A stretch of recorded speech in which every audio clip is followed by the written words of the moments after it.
Alors bonjour à tous, une très courte vidéo pour vous faire un petit point correction sur le devoir, enfin l'écoute de l'émission de Franck Ferrand concernant la presse. Alors vous n'avez pas été très nombreux et très nombreuses à me renvoyer ce travail, mais pour ceux qui l'ont fait sérieusement, dans l'ensemble, c'était pas plutôt pas mal. Simplement, il y a quelques erreurs et c'est pour ça, plutôt que de vous envoyer un document corrigé sans explication, je voulais reprendre quelques points avec vous. Donc on va regarder juste les questions au fur et à mesure, et je vous expliquerai pourquoi parfois vous n'avez pu ne pas avoir le point. Mais enfin, pas d'inquiétude, puisque de toute façon, il n'y aura pas de notes, hein. Il y aura encore une fois une compétence sur la capacité que vous avez à analyser un document, ici un document audio, hein, et à en retenir les principales informations. Alors allons-y, pour pas perdre de temps, la première question était citée à un des médias évoqué par le journaliste. Donc j'ai pas compté juste si vous avez utilisé l'idée de Internet, c'est trop vague pour être un média. Il y avait suffisamment de titres de presse évoqués, que ce soit des radios, que ce soit évidemment des journaux. Il y avait le Figaro, il y avait le Mercure français, etc., etc. Ceux qui ont utilisé, qui ont parlé de la Gazette, hein, même si c'était un très ancien journal, eh bien, je l'ai accepté. Depuis combien de temps peut-on s'informer en France grâce à la presse? Donc ça, c'est ce qu'on vous disait plus ou moins au début de l'émission, hein, on disait 400 ans.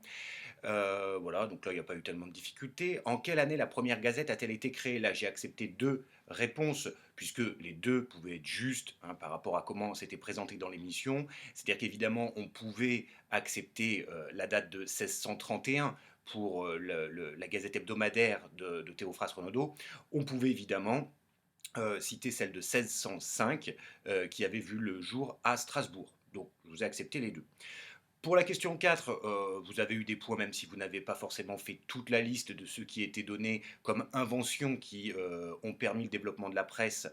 Euh, Évidemment, il y avait le télégraphe, il y avait le câble sous-marin, il y avait la presse rotative, donc là comme technique, hein, pour pouvoir imprimer davantage, le développement du chemin de fer, effectivement, on nous explique que c'est ce qui permet aux journaux de Paris d'aller dans ce qu'on appelle encore parfois la province, hein, donc en région, et puis les kiosques et la vente à la criée. La vente à la criée, c'était la question suivante, il n'y avait pas de difficulté ici, hein. La vente à la criée, c'est lorsque quelqu'un est dans la rue et vous vend le journal comme ça en lisant les gros titres le plus souvent. Donc, question 6. Qui est Théophraste Renaudot? Théophraste Renaudot, donc pour certains, vous l'aviez déjà compris dès le début, eh bien c'est l'inventeur, hein, de cette première gazette qui a été fondée donc en 1631 et la première gazette à avoir le privilège royal. Donc voilà, hein, c'est finalement un journaliste, enfin ce qu'on appellera plus tard un journaliste. Question 7. Quelle est la particularité du journal Le Mercure français? Alors là, vous avez presque tous eu la réponse, mais je crois qu'aucun d'entre vous n'a été capable d'écrire correctement le mot. Vous m'avez tous écrit que Le Mercure français était un journal écrit en vers, V-E-R-T. Alors oui, effectivement, ce serait une particularité tout à fait intéressante, un journal qui serait imprimé en vers, de la couleur donc, mais c'est pas la question, hein, il est écrit en vers, le vers c'est le contraire de la prose, hein, c'est ce qu'on fait en comptant sur ses doigts, pour le dire encore plus simplement. C'est comme dans la plupart des poésies que vous connaissez, c'est en vers, hein, donc en alexandrin, en octosyllabe, en décasyllabe. Donc c'était en vers, V-E-R-S, hein, et pas V-E-R-T. C'est la couleur, je n'en sais trop rien.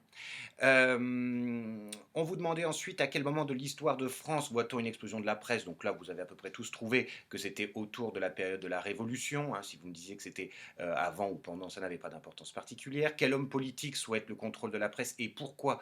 Alors là aussi, vous avez trouvé le plus souvent, il s'agissait évidemment de Napoléon, et pour pouvoir asseoir son pouvoir et user de la presse comme d'un outil de propagande, puisque ainsi il pouvait faire circuler sa politique sur tout le territoire français. Ensuite, en quelle année commence-t-on à financer la presse grâce à la publicité? Donc là aussi, je ne crois pas tellement de difficultés pour la plupart d'entre vous. 1836.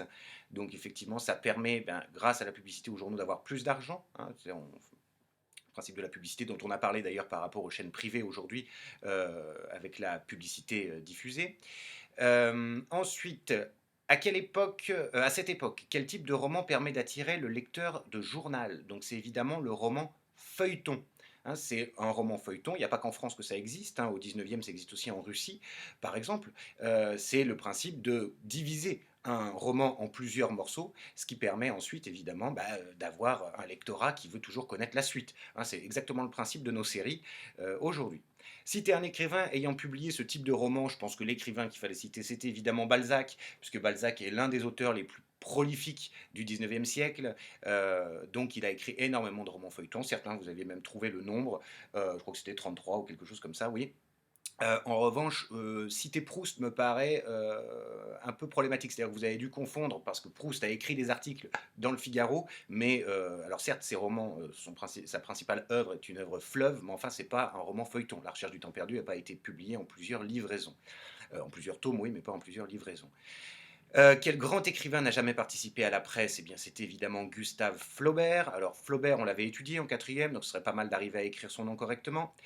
Qu'est-ce qui caractérise le journaliste de presse français?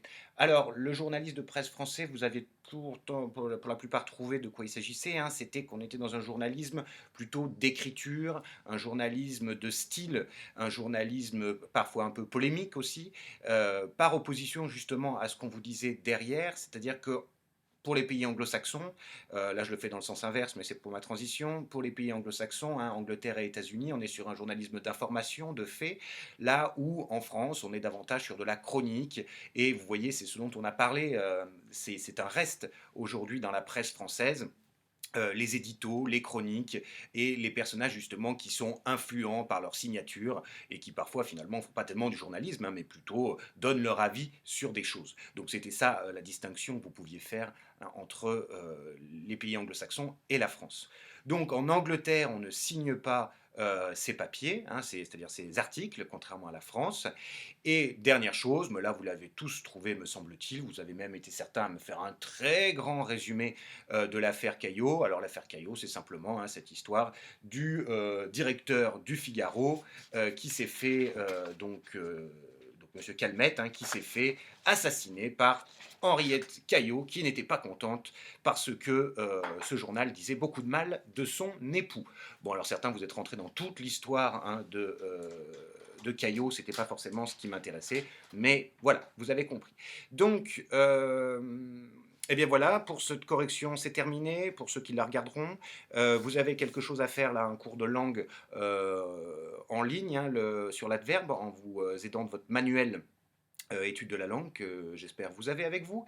Et puis on se retrouvera donc un petit peu plus tard pour corriger ça évidemment, et puis probablement aussi pour changer de séquence, puisque pour la presse, on va sûrement s'arrêter là, dans la mesure où je ne vais pas pouvoir vous montrer les vidéos que je voulais vous montrer. Dernière chose en revanche, parce que ça me paraît important, vous avez été nombreux ces derniers jours à m'écrire pour me dire je n'ai pas pu vous envoyer le travail parce que la date était bloquée. C'est un peu le principe, hein. C'est-à-dire que si on vous met une semaine, on vous laisse une semaine pour faire un travail, oui, forcément, à un moment donné, nous, il faut qu'on bloque une date. Et franchement, ça devient un peu fastidieux de récupérer 250 trucs par mail, par ci, par ça. Vous avez une date, je ne vous ai pas accablé de boulot depuis 3 semaines, un mois, donc ce serait quand même pas mal d'arriver à rendre les choses à peu près dans les temps, hein. L'idéal étant de le rendre avant, comme ça vous évite d'être en retard. Voilà, allez, je vous retrouve bientôt dans la joie et la bonne humeur comme aujourd'hui.